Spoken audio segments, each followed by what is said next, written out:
Hello viewers, this is the second part for Crafts and Industry History chapter. Today we will discuss about industrialization in India.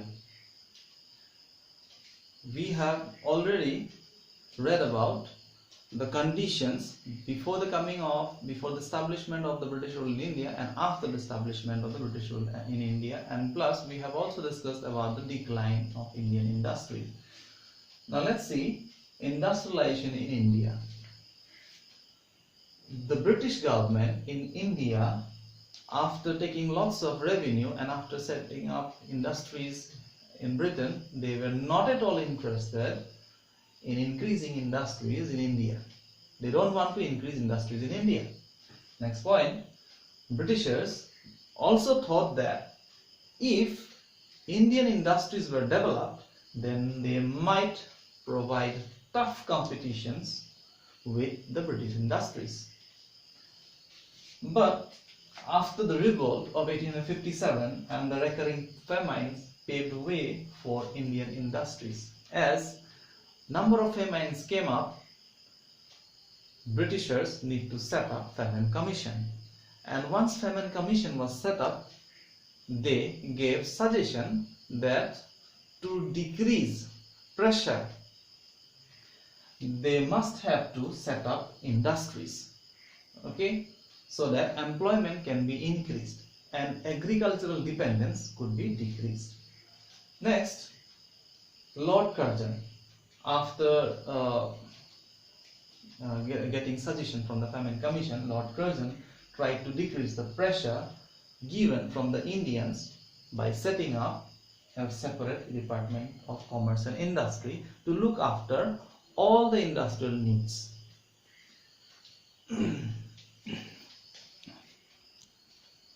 Now let's discuss about the next topic, that is beginning of modern Indian industry. Modern Indian industries were very different from the cottage industries. The production method which was used by the cottage industry was mostly handmade, but we could see that industries means machine-made products, and it is very different from the handmade. So, large-scale industries and cottage industry. Cottage industries were small industries, could be started from home, whereas large-scale industry needs a huge place, a big land, huge labor, abundant supply of raw materials. For that, Britishers need to work for some different ideas. As you know, before the coming of the British, the roads, there were no railways, there were no roads. So as there were roads and railways, they are not better for the movement of the raw materials towards the industries. So what Britishers started to supply raw materials to the industry, they started building roads, railways and infrastructure. As they have started this, we could see different industries developed. The first one to develop was the sugar industry, which developed somewhere in Betia, Bihar, 1840. This is a cottage industry, whereas after the huge demand started to come from Britishers, that is from the Europe, the cottage industry turns itself into a large scale industry, that is the refined sugar. Okay, so refined sugar industry, from the cottage industry it developed into a large scale industry. The sugar industry is seasonal in nature. So next comes the cotton textile, that is in 1854 by Kawazi Nana Bhai. Okay, these cotton mills, they set up at Bombay, and other all started to come at Ahmedabad, that is Gujarat, as these places were very much assure the availability of raw materials, that is cotton. Next comes the jute industry. Jute industry started to set up in 1855 in Bengal. As you know, the proximity for setting up of jute industry in Bengal or Kolkata is the raw materials plus the port cities to export. Then comes the coal mining. Coal mining directly didn't develop, but it has a connection with railway and also for industries. As you know, railway lines started to set up by 1850s. 1850s, railway lines were set up or laid, and after setting up of railway lines, they need coal for pulling the bogies, the trains. The trains need power. The power comes from the coal. Okay, and industry also runs with the help of coal. So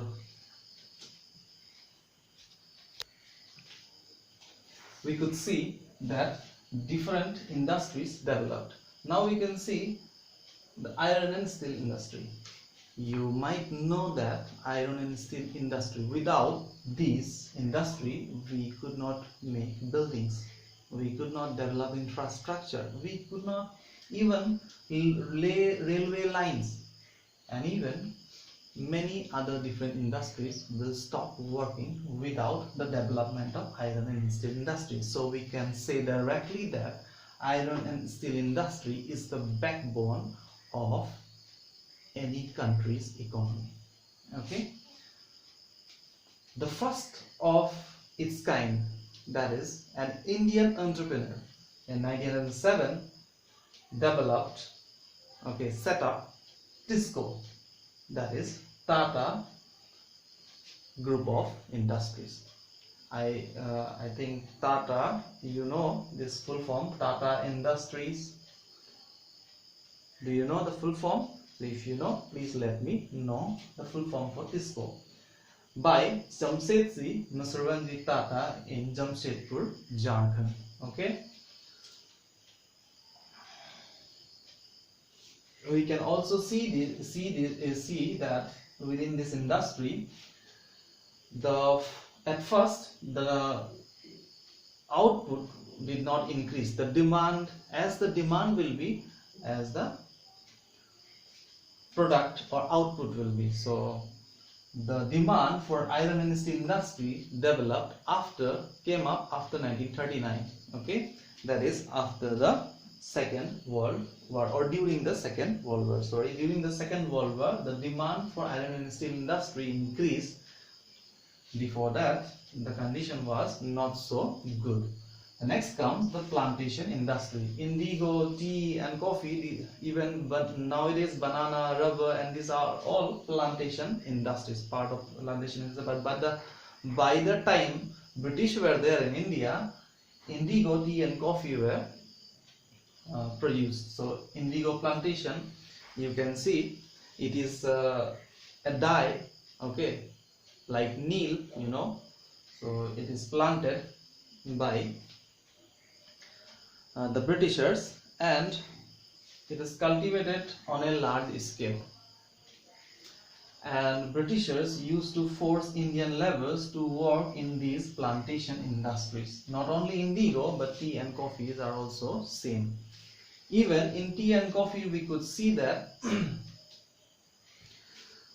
Britishers kept a monopoly right for the trade in tea and coffee. That means no one except the Britishers could trade in tea and coffee within India. So let's begin the next topic, that is the results of the growth of modern industries. So what were the consequences, the results? Now we can see in these 3 points. We will try to understand that because of the coming of the industries, artisans, craftsmen and different skilled labor become unskilled or unemployed. They were now worked as a laborers. Secondly, we could see areas of interest. Okay, we could see the development for areas of interest, like the development of areas those who were nearby these industries. Okay, so that means most of the areas where industries were not there, even though we could see in northeastern India there were no large scale industry. So that means there is no development. So by the time we could easily understand the development of areas nearby industry means wherever industries were there only the industries were also developed, and